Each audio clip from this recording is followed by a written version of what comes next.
विद्यार्थी मित्रांनो, द्वितीय सत्रामध्ये आपलं सर्वांचं स्वागत आहे। काल मी मेसेज टाकला होता की बऱ्याचशा विद्यार्थ्यांनी झूम ॲप किंवा गुगल मीटवर तास घ्यावा, परंतु तो प्रयोग करून बघितला आम्ही। त्यामध्ये येणारा आवाज वगैरे एवढा क्लिअर नाही की जो व्हिडिओमध्ये तुम्हाला आवाज येईल।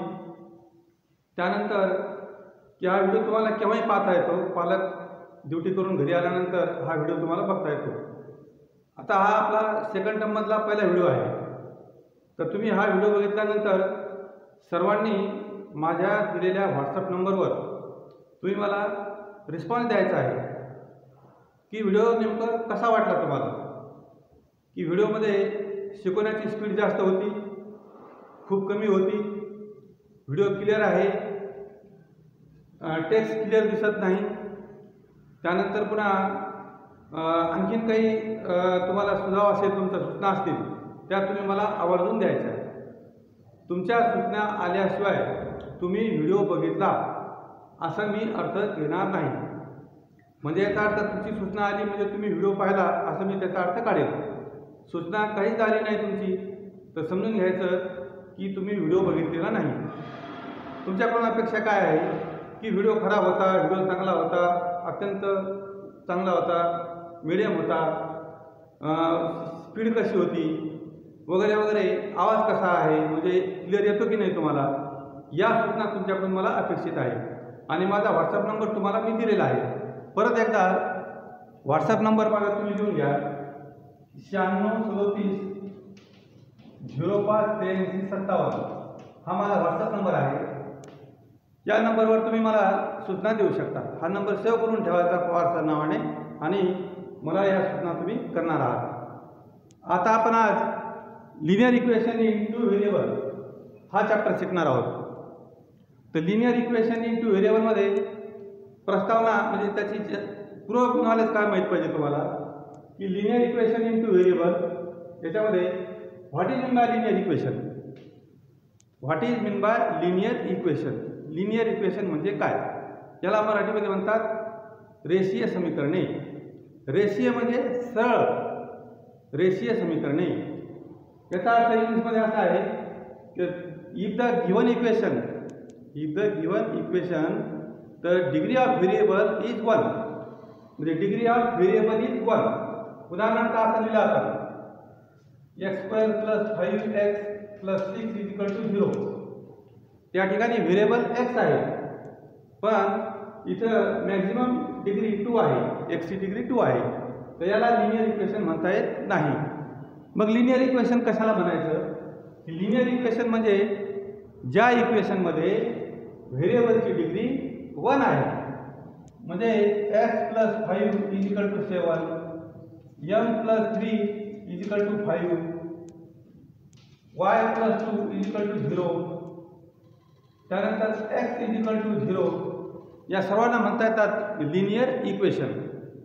लिनियर इक्वेशन म्हणजे प्रत्येक ठिकाणी व्हेरिएबलची डिग्री 1 आहे, म्हणजे पॉवर 1 आहे, डिग्री 1 आहे, इथे 1 आहे, इथे 1 आहे, इथे 1 आहे, इथे 1 आहे, अशा इक्वेशनला म्हणतात लिनियर इक्वेशन। काय म्हणतात, लिनियर इक्वेशन। आता तुम्हाला परीक्षेत व्याख्या वगैरे कोणी विचारत नाही, पण एक जनरल नॉलेज म्हणून हे सर्व माहीत पाहिजे की what is mean by linear equation. If the degree of variable is 1 then that equation is called linear equation. आता याचे दोन प्रकार पडतात, एक आहे linear equation in 1 variable. Linear equation in 1 variable म्हणजे ज्या इक्वेशनमध्ये एकच व्हेरिएबल वापरला जातो त्याला म्हणतात लिनियर इक्वेशन इन 1 व्हेरिएबल। आता 1 व्हेरिएबल म्हणजे एकच व्हेरिएबल वापरायचं आहे तुम्हाला, either x, y, m, n, a, b, साधारणतः 6 चल जास्त वापरतात। तर यामध्ये आपण असं लिहू शकतो a + 5 = 10, हे झालं linear equation in 1 variable. Linear equation in 1 variable असं पण लिहू शकतो 5x + 2 = x + 3, यामध्ये पण एकच व्हेरिएबल आला इथे x, याला म्हणतात लिनियर इक्वेशन इन 1 व्हेरिएबल। आता इथे x व्हेरिएबल घेतलेला आहे आपण, x ऐवजी तुम्ही m घेऊ शकता, b घेऊ शकता, त्यानंतर p घेऊ शकतो आपण, 2p plus 7 is equal to 0. हे सुद्धा linear equation in one variable. अशा प्रकारे लिनियर इक्वेशन इन वन व्हेरिएबलची आपल्याला माहिती देता येते. त्यानंतर आहे linear equation in two variable. Linear equation in two variable. Two variable. आता टू व्हेरिएबल म्हणजे काय? लिनियर इक्वेशन आहे पण त्याच्यामध्ये दोन व्हेरिएबल वापरतात. For example x plus y is equal to 7. यामध्ये दोन व्हेरिएबल वापरले येतात, एक्स आणि वाय. त्याला म्हणतात linear equation in two variable. तर दोन व्हेरिएबल वापरायचे आपल्याला, एक वापरून चालत नाही. लिनियर इक्वेशन इन टू व्हेरिएबलचा अर्थ असा की त्यामध्ये टू व्हेरिएबल पाहिजे, दोन. तर x plus y is equal to 7 एक झालं. तुम्हाला जर असं मनाने अनेक उदाहरणं तयार करा असं जर प्रश्न दिला तर तुम्ही अनेक उदाहरणं तयार करू शकता.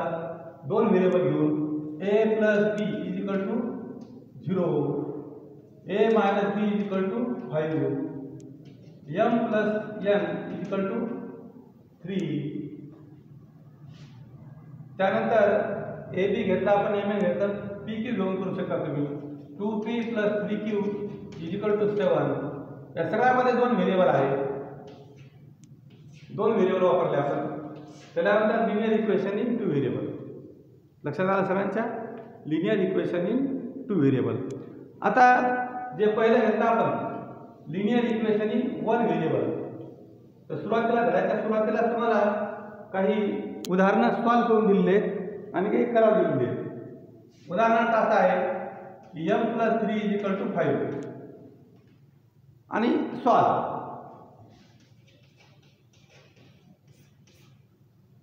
तर M plus 3 is equal to 5 solve सोडवायचं आहे तुम्हाला. How to solve? Here M plus 3 is equal to 5 is given. M plus 3 is not similar term. Not similar term म्हणजे याचा अर्थ त्यांची बेरीज होत नाही. मग बेरीज होत नाही तर मग काय करायचं? ते असं राहणार शेवटपर्यंत. पण या ठिकाणी आपला दुसरा ऑप्शन आहे की पुढं 5 आणि 3 या सिमिलर टर्म्स आहेत. त्यामुळे आपल्याला 3चं पक्षांतर करावं लागेल पुढं, आणि ते होईल M is equal to 5 minus 3. म्हणजेच होईल M is equal to 5 minus 3 म्हणजे 2. कळालं सगळ्यांना? काय केलं आपण? 3चं पक्षांतर केलं पुढं. आणि लक्षात ठेवा या ठिकाणी तुम्हाला 6वी 7वी 8वीपर्यंत झालेलं आहे पक्षांतर. तर जी संख्या आपण पुढे नेतो त्याचं चिन्ह बदलायचं. 3 इथून बरोबरचं चिन्ह ओलांडून पुढे गेली तर 3चं चिन्ह बदलायचं. 3 इकडे प्लस आहे, प्लस 3 इकडे जाऊन मायनस 3 होईल, मायनस 3.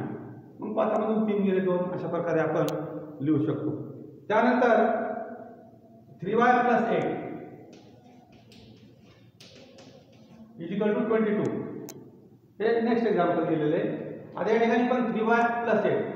तर बऱ्याचशा मुलांना ज्यांचं पूर्ण नॉलेज अजिबात शून्य आहे असे काय करतात, 3y प्लस 8ला 11y करून टाकतात. 11y त्यांना काय वाटतं 8 मिळवायचं आहे, 8 आणि 3 11, 11y करतात.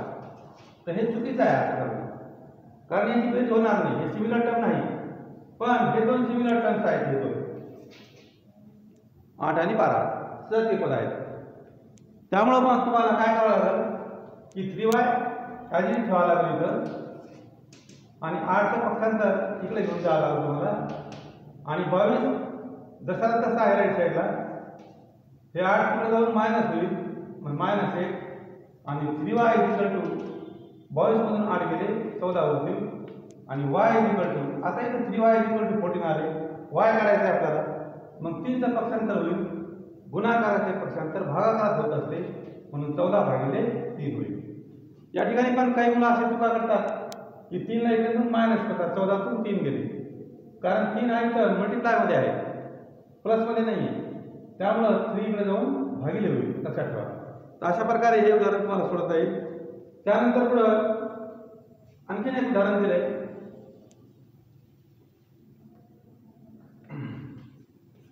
x/3 is equal to 2. हे नंतरचं उदाहरण आहे. तर x/3 इज इक्वल टू 2.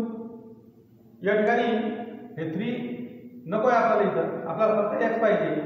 मग हे 3चं पक्षांतर इकडे गुणिले का तिथं गुणाकारामध्ये होईल, म्हणजे भागाकाराचे पक्षांतर गुणाकारात होते. 3 इथं भागिले आहे इकडे जाऊन गुणिले होईल. त्यामुळे x इज इक्वल टू 3 इकडे जाईल 2 into 3 therefore x is equal to 6 आपल्याला उत्तर मिळेल. अशा प्रकारे तुम्ही करू शकता. असे linear equation in one variable म्हणजे हे तुमचं प्री नॉलेज आहे, हे तुम्ही सोडू शकता. त्यानंतर एक एक्झाम्पल दिलं असं की 2p is equal to p plus 4/9.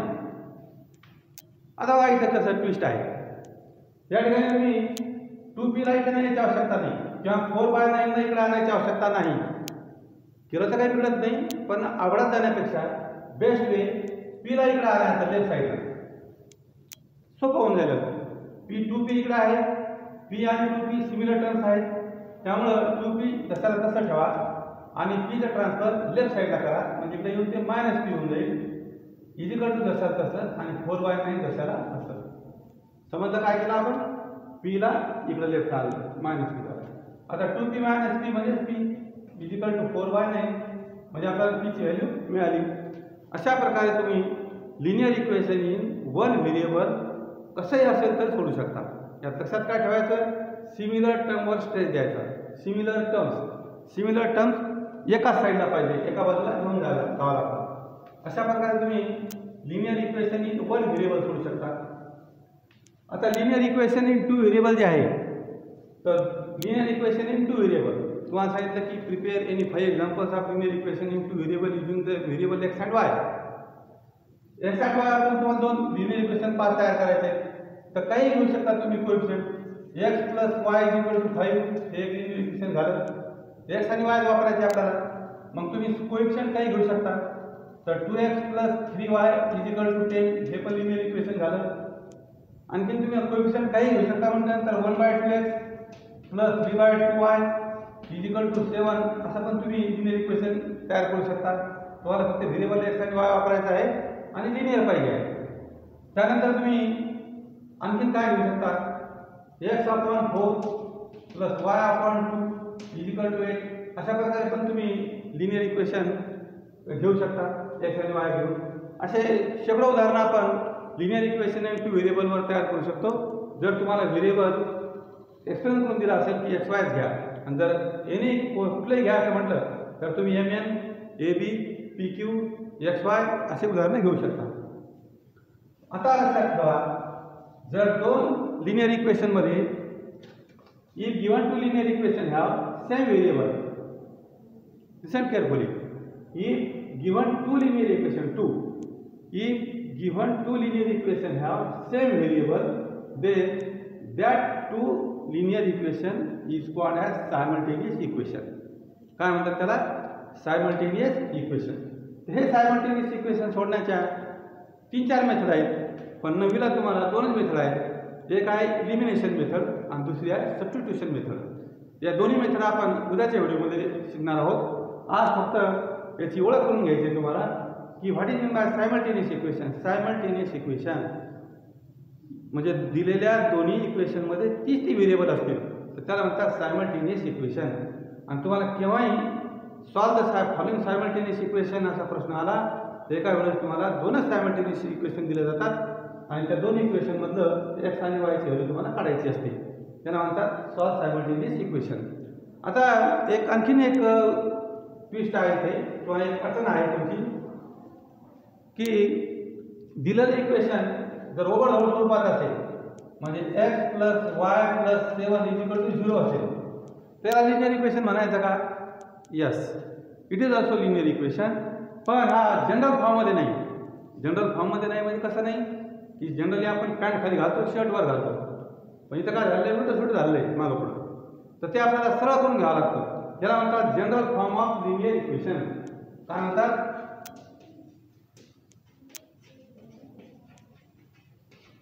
General form of linear equation. तर जनरल फॉर्म मध्ये काय करायचं? केव्हा व्हेरिएबल लेफ्ट साईडला ठेवायचं, लेफ्ट हँडला ठेवायचं लिनियर. एक्स आणि वाय असेल तर तिकडे आणि जी संख्या असते कॉन्स्टंट नंबर ते राईटला घ्यायचं केव्हा. त्या ठिकाणी 7 इकडे लेफ्टला आहे. त्याला general form of linear equation मध्ये कसं करता येईल? x plus y is equal to -7. लक्षात आलं? ते +7 तिकडे जाऊन मायनस होईल. याला म्हणतात general form of linear equation. त्यानंतर पुन्हा असं तुम्हाला जनरल फॉर्ममध्ये अनेक उदाहरणं सोडता येईल. 3x - 4y + 5 = 0. याला कसं करणार आता general form of linear equation. General फॉर्ममध्ये कसं मांडणार की जनरल फॉर्ममध्ये व्हेरिएबल वाली पद लेफ्ट साईडला पाहिजे. इकडे लेफ्ट आहे, हे पण लेफ्ट आहे. लेफ्टला म्हणजे = च्या लेफ्टला. फक्त 5 इकडे आलाय तर त्याला तिकडे न्यायचं आहे. तर हे होईल 3x - 4y = -5. अशा प्रकारे तुम्ही जनरल फॉर्ममध्ये लिनियर इक्वेशन मांडू शकता. तर हे झालं फक्त आज आपण काय काय शिकलो. What is my linear equation? If the given equation the degree of polynomial is 1 is called linear equation. If the degree of given equation if the degree of variable is 1 then they are called a linear equation. one variable म्हटलं की एकच variable पाहिजे. Linear equation आणि two variable म्हणजे दोन variable त्यात वापरले जातात. त्यानंतर सायमल्टेनियस इक्वेशन म्हणजे जेव्हा दोन इक्वेशनमध्ये सेम व्हेरिएबल असतात तेव्हा सायमल्टेनियस इक्वेशन म्हणतात. आणि जनरल फॉर्ममध्ये दिलेल्या समीकरण व्हेरिएबल वाली पद लेफ्ट साईडला आणि कॉन्स्टंट नंबर राईट साईडला मांडणं याला म्हणतात general form of linear equation. एवढा भाग आता आपण पाहिला. उद्या आपण how to solve simultaneous equation हा भाग बघणार आहोत. व्हिडिओ बघितल्यानंतर तुम्ही मला कॉमेंट्स करायला विसरणार नाहीत. तुम्ही कॉमेंट्स केल्यानंतरच मी पुढचा व्हिडिओ बनवेल. आणि साधारणतः एक आठवडाभर आपण हे व्हिडिओ बघितल्यानंतर एक दिवस तुमच्या इच्छेप्रमाणे परत झूम मीटद्वारे आपण चर्चा करणार आहोत की यामध्ये तुमच्या काही अडचणी आहेत का त्या सॉल्व्ह करू. किंवा तुम्ही मला माझ्या व्हॉट्सअप नंबरवर तुम्ही एक लिहून ठेवायचं उदाहरण कोणतं प्रॉब्लेम तुम्हाला आवडत जाते ते आणि मला सेंड करा. त्याचं सोल्युशन मी तुम्हाला एक तर रायटिंग स्वरूपात देईन किंवा मग फोनवर सुद्धा मी तुम्हाला बोलू शकतो. धन्यवाद.